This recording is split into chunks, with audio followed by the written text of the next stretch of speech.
और ये जोरदार फाइट इस बार देखने को मिल रही है। सबसे पहले तो कमेंट अदिति नागर आपका इस पर, ये जो दोहरी चुनौती है इस बार बीजेपी के सामने कि अपने गढ़ को बचाकर रखना है, आगे बढ़ना है। कांग्रेस जो कि लगातार वहां पर उसको चुनौती देती ही रही और पिछले बार का जो दमदार प्रदर्शन जो देखने को मिला, लेकिन आम आदमी पार्टी को अंडरप्ले करने की कोशिश कर रही है बीजेपी। आम आदमी पार्टी इस बार कितना बड़ा फैक्टर? बिल्कुल, देखिए आपने जैसा कहा, भारतीय जनता पार्टी के लिए अपनी साख को बचाना, बरकरार रखना, कांग्रेस के लिए अपने अस्तित्व को बचाना और आम आदमी पार्टी के लिए अपनी उपस्थिति दर्ज कराना।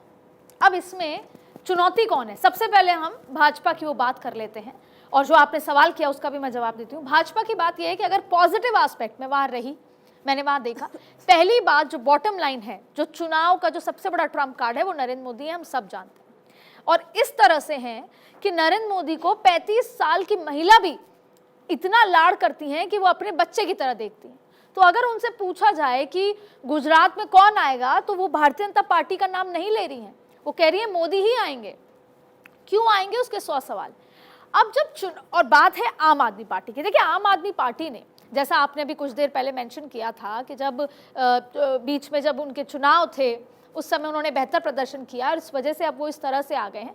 देखिए बीजेपी के लिए चुनौती तो है आम आदमी पार्टी, इसलिए नहीं कि बीजेपी सरकार नहीं बना पा रही, सरकार तो बीजेपी को समझ आ रहा है कि वही बना रही है, लेकिन ये आगे आने वाले दिनों के लिए चुनौती बन सकती है अगर खाता खुला तो। इसीलिए बीजेपी का अपनी सरकार को वापस लाना, अपना रिकॉर्ड तोड़ना एक अलग मुद्दा है, लेकिन उससे बड़ा मुद्दा है कि आम आदमी पार्टी को कैसे रोका जाए।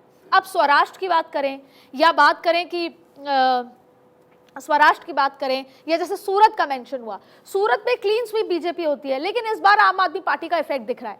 सवाल यह है कि वो इफेक्ट क्या वोटों में तब्दील हो पाएगा, एक सवाल है। लेकिन आम आदमी पार्टी ने स्वराष्ट्र के इलाकों में, जो रूरल इलाका है वहां पे बीजेपी अच्छा कर रही है, लेकिन अर्बन में कैप्चर कर रही है। देखिए एक बेसिक बात समझ ली जाए कि आम आदमी पार्टी जो है वो कांग्रेस का मेजर वोट काट रही है, इसलिए क्योंकि वो जैसे गढ़वी हैं, उन्होंने साफ कहा कि मैं अगर चुनाव जीतता हूं तो मैं बिकूंगा नहीं। यानी कि वो ये कहना चाह रहे हैं कि अगर कांग्रेस को आप चुनाव जिता भी देंगे तो कांग्रेस के विधायक बिक के चले जाते हैं, तो ऐसे में हमको वोट दें, अगर हम जीतते हैं तो हम बिकेंगे नहीं। तो आम आदमी पार्टी चाहे एक खाता खोले, 2 खाता खोले और उससे कोई सरकार बनाने में इशू नहीं होगा, लेकिन बीजेपी के लिए बैक ऑफ द माइंड ये बहुत बड़ा इशू है, क्योंकि ये पहली बार ऐसा है।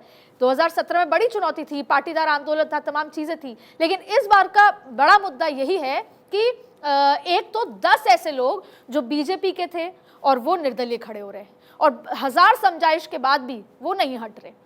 दूसरा, आम आदमी पार्टी एक सीट भी अगर आम आदमी पार्टी खोल लेती है तो अगले 5 साल का जो विकल्प, क्योंकि कुछ ऐसा वर्ग है जो ये कह रहा है कि मोदी जी आएंगे क्योंकि 27 सालों में हमारे को कोई विकल्प नहीं मिला, यानी कि कांग्रेस विकल्प के रूप में खड़ी नहीं हो पाई है। तो अब कांग्रेस की बात कर लेते हैं। पहली बात, बॉटम लाइन, नरेंद्र मोदी का चेहरा और अमित शाह का एक बहुत बड़ा मास्टर स्ट्रैटेजी कि अमित शाह ने 2011-12 में डीलिमिटेशन किया था, इसीलिए जो अर्बन इलाका है 40 सीटें जैसे कि अहमदाबाद, सूरत, राजकोट, वडोदरा, और अगर हम सब अर्बन में चले जाते हैं जैसे कि जामनगर हुआ वो पूरा, तो अर्बन और सब अर्बन ये सारे मीमांसा जी ऐसी जगह है जहाँ पे 60 से ऊपर सीटें हैं और 60 तो बीजेपी ला रही है, यानी बीजेपी के पास चुनौती है 30 सीटों की।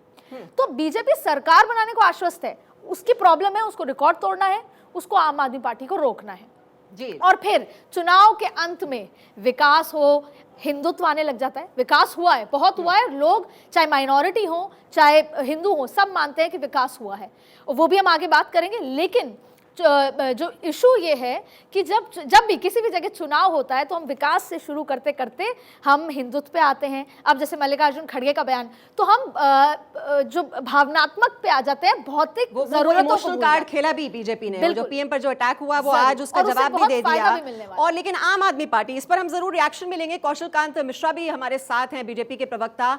लेकिन ये आम आदमी पार्टी और अरविंद केजरीवाल हैं, उन्होंने कितनी टेंशन बीजेपी के लिए इस बार बढ़ा दी है, इस पर हम उनसे जरूर कमेंट लेंगे। और अरविंद केजरीवाल के बारे में आपको याद होगा जो प्रेडिक्शंस उन्होंने पंजाब के बारे में किए थे वो बिल्कुल सही सटीक साबित हुए, और ऐसे में जब सूरत में उनका एक अच्छा प्रदर्शन सिविक पोल्स में देखने को मिला है, क्या वो उस सक्सेस को, उस कामयाबी को दोहरा पाएंगे विधानसभा चुनाव में? जो बात अदिति भी कह रही हैं